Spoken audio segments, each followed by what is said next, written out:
How's it going, guys? This is Sam the Thomas Fan 2 back at it again with another review. Today we'll be taking a look at a character that was predicted a high recent demand to return to the series. Sadly though, it's assuming to be very unlikely. Today we'll be taking a look at the 1996 to 1997 TWR version of Boco. Boco, as stated from Edward himself, is known as a Metropolitan Vickers Diesel Electric Type 2, otherwise known in real life as a BR Class 28 Hobo Diesel Electric Locomotive, which explains how and where his name came from. Boco was built in 1958 and was brought to Soda in 1965. He made his first appearance in the 21st Railway Series book Mainline Engines and was featured in the same story that introduced him to the TV series The Diesel. In both variations of the story, Boco was accused of stealing Bill and Ben's trucks from the docks, and as a revenge plan they played a trick on him by making him think that they were one engine by moving backwards and forwards in front of him. But unfortunately, Edward arrived on the scene and confronted Bill and Ben, as well as introducing both of them to Boco. After sending them away, Edward explains to Boco that they could be maddening at times.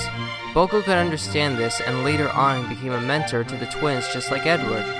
After his introduction in the Railway series, he later made a few more appearances in some of Christopher Awdry's books that either include speaking roles, mentions, or cameos in any way. The same thing happened during the TV series when he made a few more appearances in seasons 3 and 4, as well as making a few cameos along the way.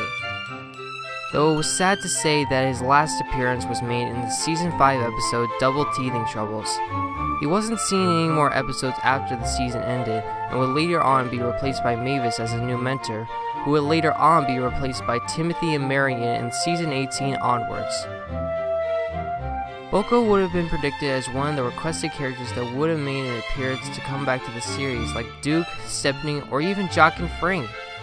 Though it's unlikely he'll be seen at all due to Mattel's very different approach to the series onwards.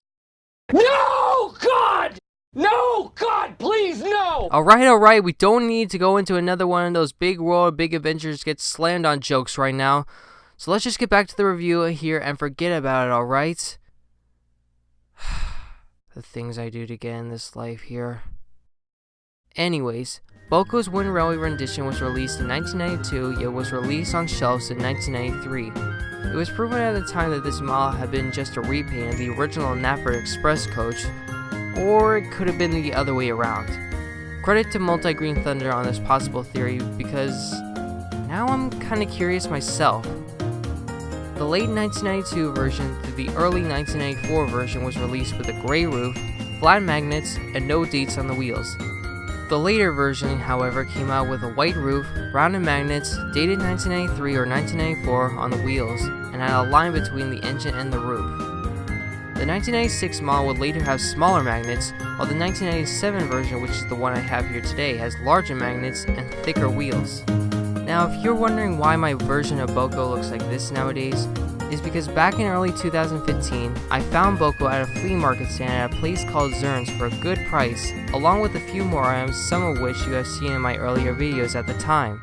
And during that time, I tried constantly to return Boco back to its former glory with a green and black Sharpie marker. And yes, I'm aware it was idiotic of me to do so, but come on, I was still learning the ways of YouTube and trying to become popular. Cut me some slack! Eventually, I gave up after finishing on the eyes and eyebrows, which I might point out are the hardest parts I could ever come by. Speaking of which, if you must know, was that the 1997 version was the last we heard of Boco ever since, until a year or so later when he was released in the James Goes Buzz Buzz set that also features an exclusive model of James and a VHS copy of the episode based on the set and includes many other stories as well. Eventually, Learning Curve released a 3-pack that not only came with Boco, but with Tiger Moth and Lori 3 that was released and discontinued in the same year of 2002.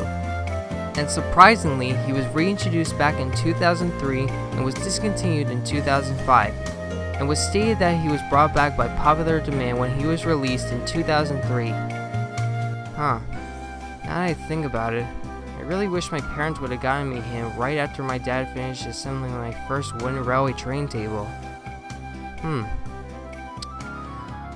Anyways, overall I find the TWR version of Boco very sustainable.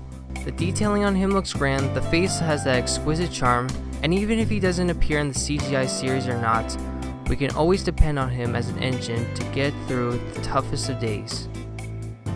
With that, I give both the new and old Boco a 9 out of 10, and as for my mall, although I at least tried and haven't failed to regain it back to its former glory, I'm only going to give it an 8.5 out of 10.